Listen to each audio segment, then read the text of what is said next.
What's going on there, folks? Earthmaster here, checking in on this first day, December 2020, about 3:05 West Coast time here in California, and talk about a whole lot of shaking going on here along the Earth here with plate tectonics. Hey, isn't that Jerry? What's his name? Jerry Lee Lewis, I think. Whole lot of shaking going on. Older song. Can't remember exactly who the singer was, but it's ringing in my head, and it's also ringing out here in the Earth with the plate tectonics going on. Very, very active over the last 24 to 36 hours. I have to go down or back to about 36 hours to see what's really happening out here in the plate tectonic world with quite a bit of 6.0 earthquakes out there. It all kind of started off with this deep player up here, the 6.4, off the coast of Russia,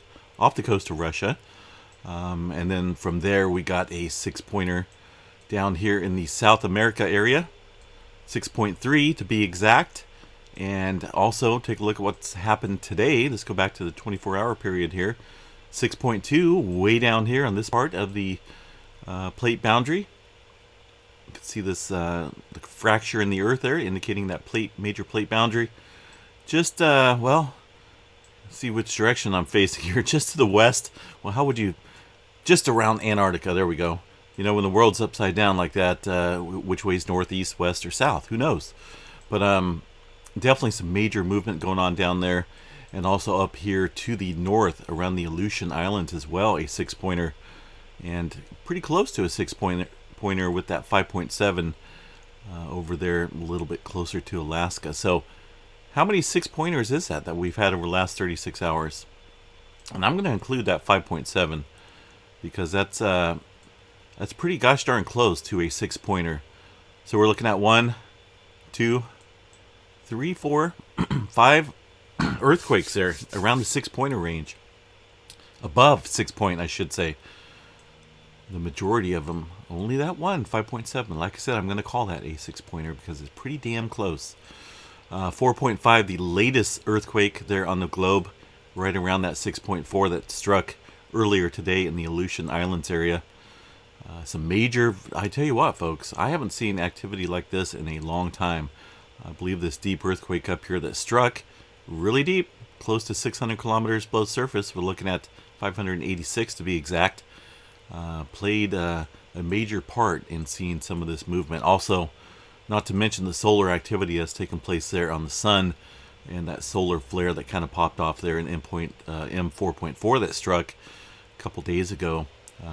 Some major, I wouldn't say major sunspots popping up on the sun, but we're definitely seeing an increase in sunspots.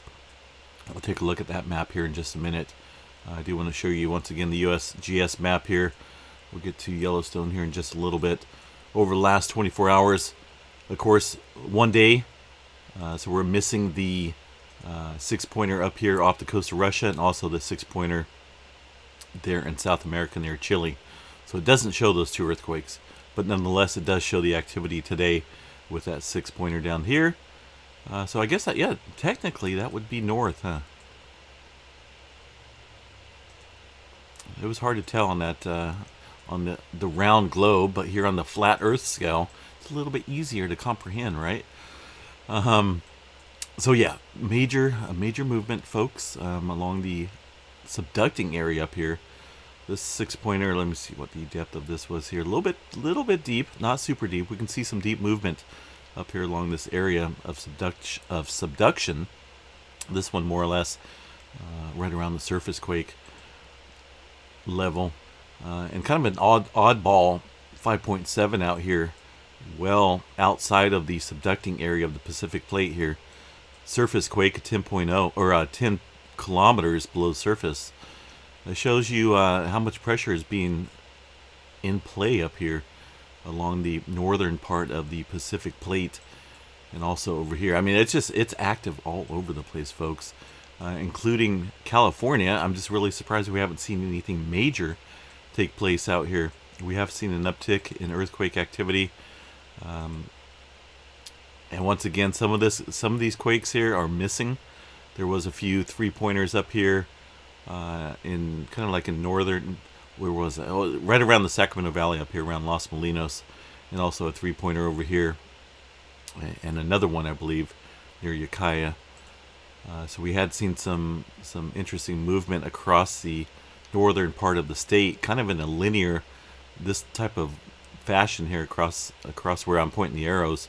We're not following the plates, but it was kind of within this area. And these quakes here, right around the surface, 3.6 kilometers below the surface.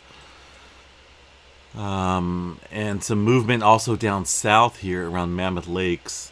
They did have a 3-pointer there. All this activity was pretty much happening right after those 2.6 or 2 6-pointers yesterday.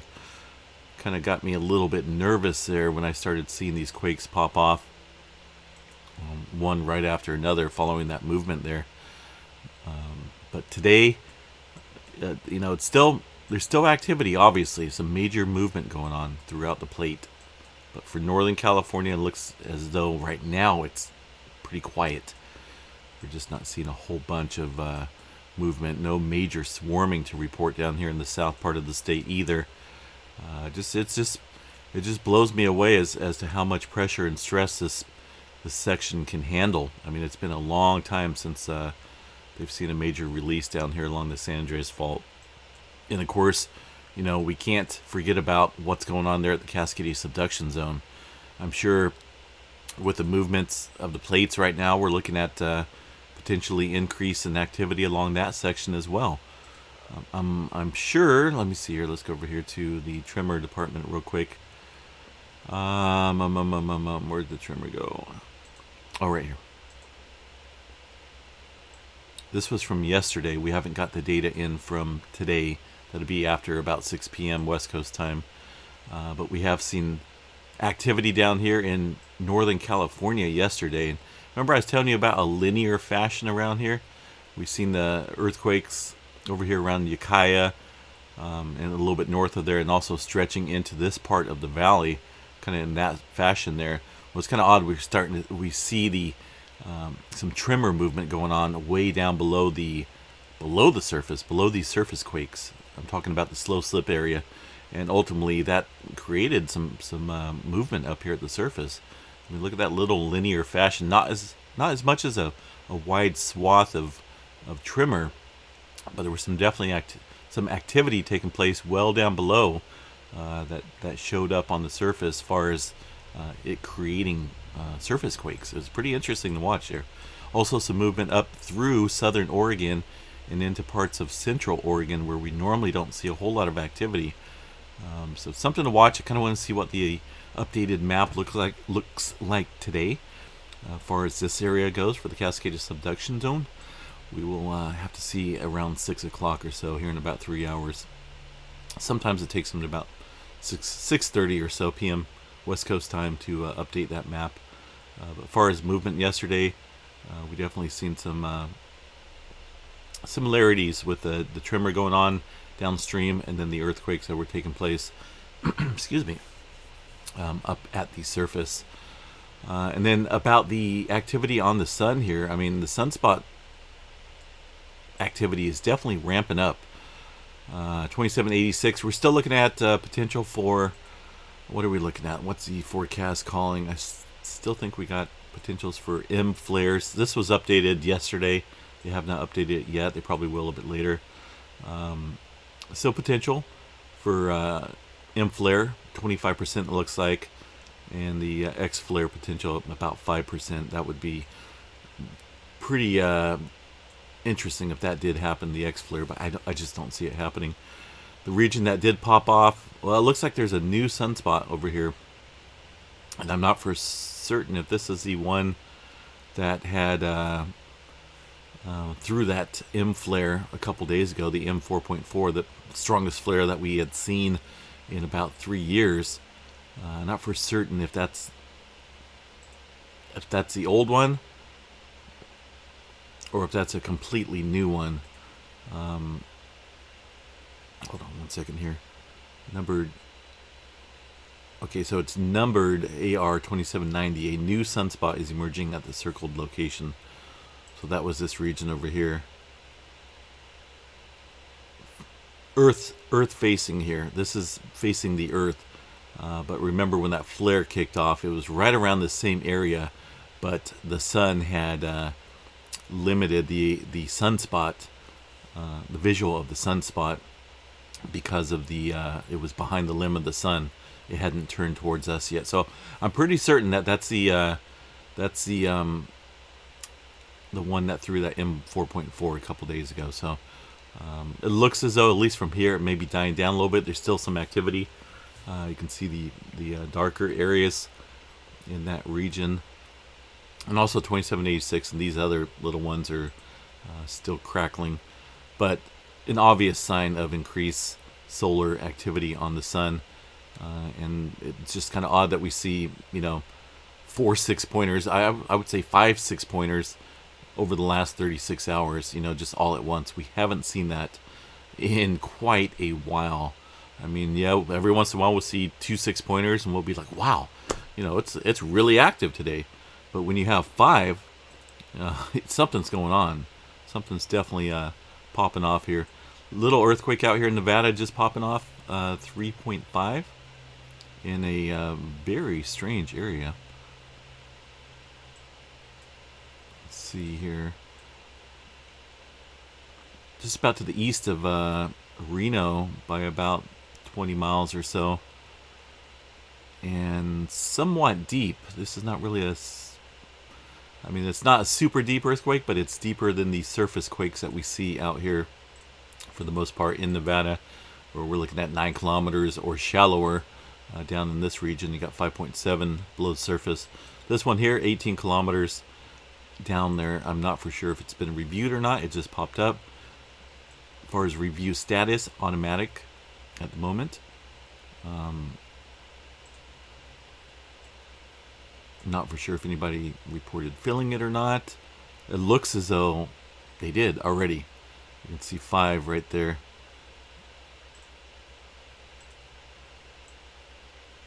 So more than likely, this is definitely a legit earthquake taking place out there. Sometimes, these seismograph stations, they get triggered by who knows what. Earthquakes far away, interference from the ground, maybe people moving equipment around the area. I don't know. But this one looks to be a legit earthquake, and I'm kind of curious to see if they update this depth below the surface there, because it's kind of deep. That just shows some odd movement out there in the desert. I still don't think we're out of the woods yet for this region. I mean, there's so much plate movement going on along the Pacific Plate and areas outside of the plate over here to the west and also down to the south. You got the Pacific Plate is huge. So ultimately, we get a little bit of movement somewhere else. It's gonna make some adjustments, and that's what it's been doing, I believe, with all the activity up here in Alaska and the West Coast. Like I say, it's pretty quiet now, but I don't think we're out of the woods yet when it comes to a little bit. Pretty sure we're gonna see some type of moderate quake out here in northern Cal, or potentially off the coast. How big? Not 100% certain. It's just it's highly likely, I believe, with all the movement that's going on today and yesterday. Up here in the north part of the United States, just some general activity around the Idaho area and also Yellowstone, looks like, or at least outside of Yellowstone. There's a couple small microquakes there at Lake Yellowstone, it looks like. Even these over here are pretty much microquakes there into parts of Idaho, or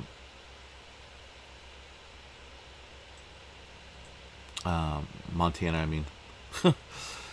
Let's see, and speaking of Montana, a couple small quakes up there as well. It's just, you kind of have to look at these areas that really haven't had too much movement. We can go back 7 days, 2.5 and above, and take a look at the bigger picture. A lot of this region here, sometimes we'll see some movement out here, but not as active as where the this part of the Pacific Ring of Fire sits. Sometimes we'll see a 5 or 6 pointer out here, but it doesn't get much larger than that. But here along the west coast, it's just been pretty active, pretty quiet, I should say, within this area, which includes part of the Cascadia subduction zone up here in the Vancouver Island, I should say. I just haven't seen any type of surface quaking along this region. I guess maybe a 3.0 down here in the south part, and then near the Triple Point Junction, Mendocino, but it's still pretty quiet. I believe we could see potential movement out here pretty soon. Let's see what else we got here, folks. Go back here. Yeah, it's just kind of odd, man, with all the solar activity and then just some major quakes being thrown in the mix.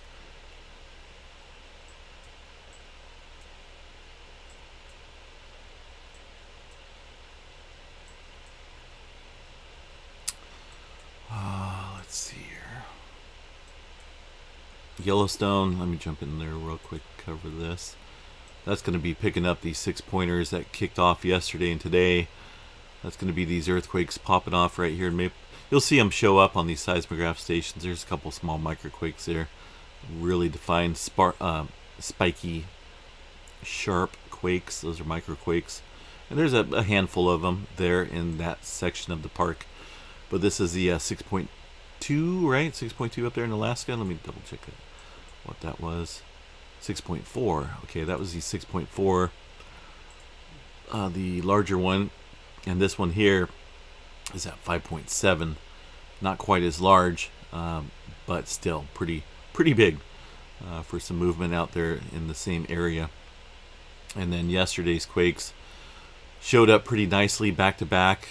The ones that kicked off in just off the coast of Russia, and then also down in South America. You can see these two large signatures on the seismograph stations there, indicating those two earthquakes that struck. You can see them pretty much everywhere. This one shows it pretty well as well. See there, ba-boom, ba-boom. Quite a bit of movement yesterday for sure, and today. It's just it's continuing. So we'll be on watch, folks. Just keep your heads up, keep your guard, your I wouldn't say bug out bag, but it's always good to be prepared for any type of major disaster, especially when it comes to earthquakes out here along the west coast, Pacific Northwest specifically. A lot of folks go about their day thinking that it'll never happen, and that when it does, they don't know what to do. A lot of people do know what to do because they're called preppers and they prepare, and that's kind of what I do. I'm not going to go into details, but if something were to happen, I'm definitely more than prepared. For the most part. So yeah, it's always good to just, especially in these times that we're living in right now with everything that's going on, it's better to be prepared than to be left out in the cold. Let's see, what else did I want to cover? I can't remember, folks. Let's see, where's solar? Yeah, real quick here. This kind of... okay, that is the far side. I don't want to see that. I think we looked at this one. Yeah, this is the current Earth side of the sun. Kind of see the dynamics of the sunspots here. What we're looking for when it comes to potential flare activity is the polarity of these sunspots here. If you get this one right here, it's kind of looking interesting, but it doesn't have the opposite polarity here to create a flare. But when you start getting ones like this, dark, whoa, that's kind of weird, dark over here, and then increasing colors as well on this side, we start seeing potential for flares. I don't think 2786 is going to pop anything off. If anything, it'll be 2785. And we'll have to watch this new sunspot over here. I believe this one right here might be one that had popped off the M4.4 yesterday, or not yesterday, day before, I think. A couple days ago. I'm getting my days all mixed up. They just keep rolling along. But that one actually looks like it's dying, especially here on the sun, the disc here. It's, I mean, really can't even see it anymore. So, yep, we'll keep an eye on things, folks. Live stream is up and running as always. I'm glad it's continuing to stay up. Haven't had any major issues with it coming down, which is a good thing. Let's see here, make sure I got that set. Oh, I don't want that 6.3 right there. That's kind of old. I tend to keep the last 24 hours of activity on the globe. Sometimes it's a little bit more than 24 hours, but right about there is 24 hours of earthquake activity from the USGS 2.5 and above. So anyway, folks, have a good night. We'll chat you guys a little bit later if something changes, some new movement is detected, or I think that it's warranted to issue potential watches, earthquake watches out here, then I will do a new update. You know, kind of keep an eye on the West Coast right now. It's just been so much movement going on that, you know, including down here in Baja, along parts of Mexico too. We just haven't seen any type of compensation for the movement that we have seen throughout the Pacific Plate and other areas to the west and to the north, or I should say to the south and to the northwest over here. So we're kind of waiting and watching, seeing what takes place out here. So, all right, guys, I am out of here. Have a good night. We'll chat you guys a little bit later. Stay safe.